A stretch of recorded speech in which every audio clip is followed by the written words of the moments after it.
Hey guys, so it's Alderbright Art here, and I'm back with another video. And first off, I just want to say, if you see this cat, okay, just ignore the cats in the background, okay? They're a little hyper right now, so sorry about that. Sorry if I tend to look over here a lot. It's just my face is over here, but like the camera's right here, so it's something I gotta get used to. I'm also recording on my tablet right now. I'm not recording on my phone, so that's gonna make a difference as well. Hopefully y'all can see me, because last time I recorded a video, half my head got cut off, so let's get right into it. Today I'm going to be talking about how to fix your bad art, because I'm someone who makes a ton of that. I would just like to say, like, a little disclaimer. I am not a professional artist. I am just someone who messes up a lot. I have to fix a lot of stuff. And I think I'm at least somewhat qualified to give helpful advice, considering the fact I have made quite a bit of money with my art over the past couple years when I was a younger artist and all that. And today I'm just going to be going over how to fix your bad art. It's something that I make a lot of. So I think everyone can relate to making artworks that they're just not necessarily proud of, and I have some tips on how to fix that. So the main things I'm going to be going over is the fact that one of the following is probably going to be wrong with your art if you are not liking a piece that you're working on. It's either going to be your line or line work, like if you're using any kind of outline or anything, if you're working on something that's not necessarily realism, if you're working on something that has like some kind of like line work on it or line art, that may be wrong. You may have a problem with your structure or proportion. This is something that takes a long time to learn, especially if you're a younger artist. It's something I'm working on. It's how you try to make something that's 2D look 3D. You may have a problem with your colors in your artwork or piece, or like the mood of or like the whole feeling of it that you're giving, if you're not drawing in black and white, that is. I apologize. You may have a problem with your values. This is something that a lot of younger artists struggle with. It's something that I had a problem with in the beginning. I don't think I'm having as much of a problem with it now. I'm struggling with other things at the moment. But values can be a huge problem with people. I'll go over why in a minute. Or your composition might be wrong. That means like the entire piece. There's something wrong with like the flow of the entire piece. There's something wrong with the big picture.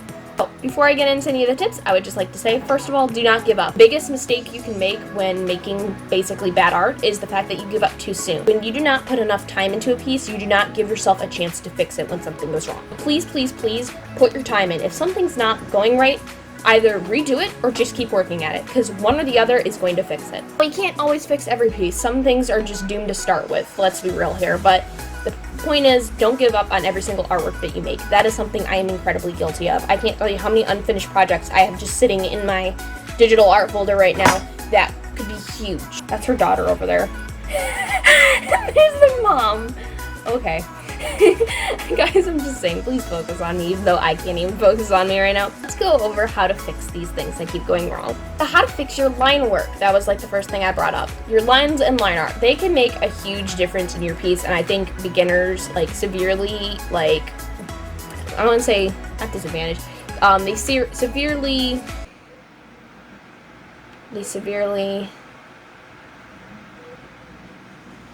I think beginners severely underestimate how important line work is. If it is not the right thickness, it will look wrong. That is something I'm really bad at, is I will make my line art like incredibly thick, like overly thick. And it's not the fact that it's not that I don't know what I'm doing, it's the fact that I have like a really heavy hand. It's something I'm trying to work on. It's just I naturally draw extremely thick lines. Now that's something I could consider a style, but it's not a style I like or enjoy.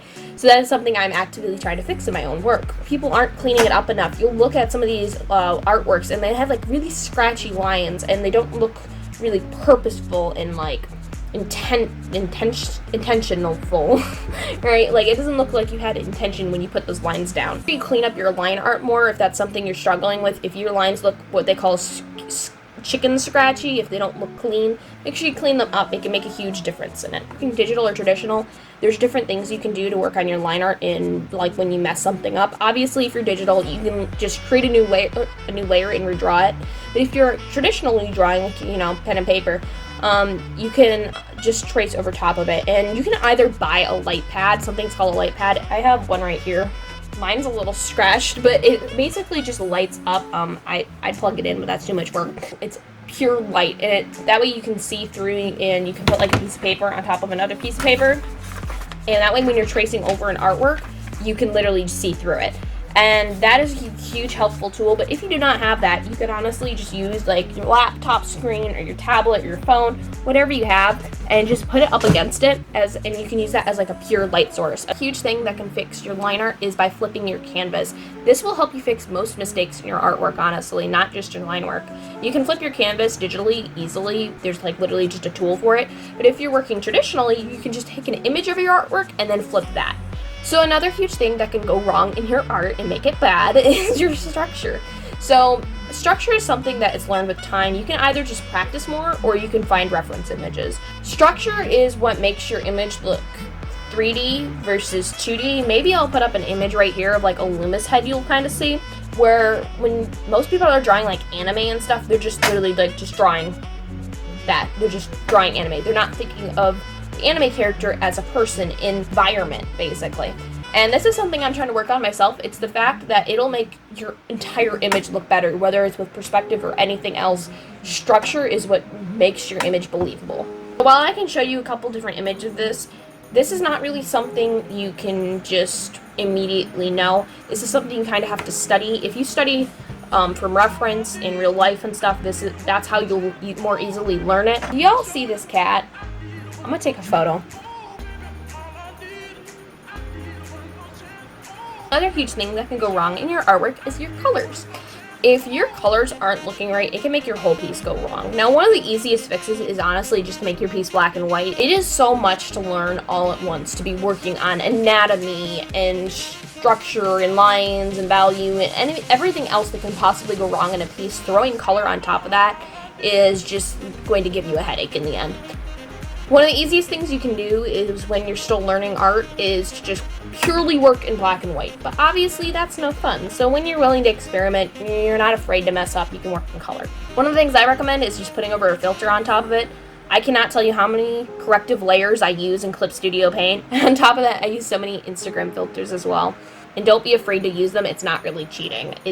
You still had to choose that filter just as how you chose the color, so don't consider it cheating, because a lot of people do, and it really isn't. It's helping me huge because I've been trying to learn realism. I'm not really posting it that much because it's kind of like, right now my works I am not proud of. Just try to work bigger in coloring. When you're coloring, start by working with larger colors and then working down, because you have to look at coloring as like the big picture.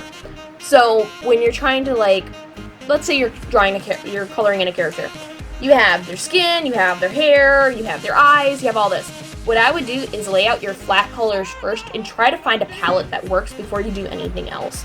So I would try to find a skin color that goes well with hair color, that goes well with your eye color, before you start coloring in your eyes like super detailed and crazy. You hear this cat. I'm not sure if y'all can hear it, but she's being annoying. Honey, go to bed. Another thing that can go wrong in your art is your values. One of the biggest challenges that all artists are going to struggle with is their values in their artwork. Values is how dark or how light something is, and 90% of people don't realize how much of a difference it can really make in your artwork. The simplest way to see what I mean is by literally just putting a black and white filter over your art. If you're like, what is wrong with this coloring? Like, why isn't it looking right? Like, it doesn't really look realistic. Is because a lot of the time it's just your contrast in your piece with how dark your shadows are versus how light your highlights are. Most artists are like too fearful of going too dark with their colors. Can you not? Sorry. So let's get into the big thing, literally, composition. This is basically the last real area I have to go over. And what composition is how your piece looks as a whole. Now, you can learn about things like the rules of thirds and such, and like how to place things in your image. So like literally, let's just say I had a image of a character up on my Instagram. If my character isn't like perfectly centered in that square, let's say I had like a little bit off to the right, it's not gonna look good. But work on your composition, as in your piece as a whole. Sometimes you're not thinking big picture. One of the biggest crimes artists make, and I think I'll even post up an image of myself here from when I was in 2014 when I was first drawing My Little Pony, is when traditional artists go like this when they're drawing, and digital artists zoom all the way in on their canvas. Like, they're like all the way in. So when they're drawing a character's face, they're like this. That is one of the biggest mistakes you can make, is by working too small in your artwork. I'm not saying you can't work small, but the point is you have to work big before you get small. Work on the whole piece and then slowly get smaller. You're not going to realize until the very end and after you posted it that that one eyebrow is too far up. So I hope this video was helpful for you guys, especially considering I kept stumbling over my words, which means I'm going to have a lot of editing to do. Not happy about that, but hopefully this video is helpful for you guys. If it was, make sure you like, subscribe, and comment down below if you have any other video requests. I do have a list of videos I'm planning on making, but you know, there's something you want to see, just let me know. Hopefully my cats weren't too annoying for you guys as well, and I will see you all later. Bye-bye.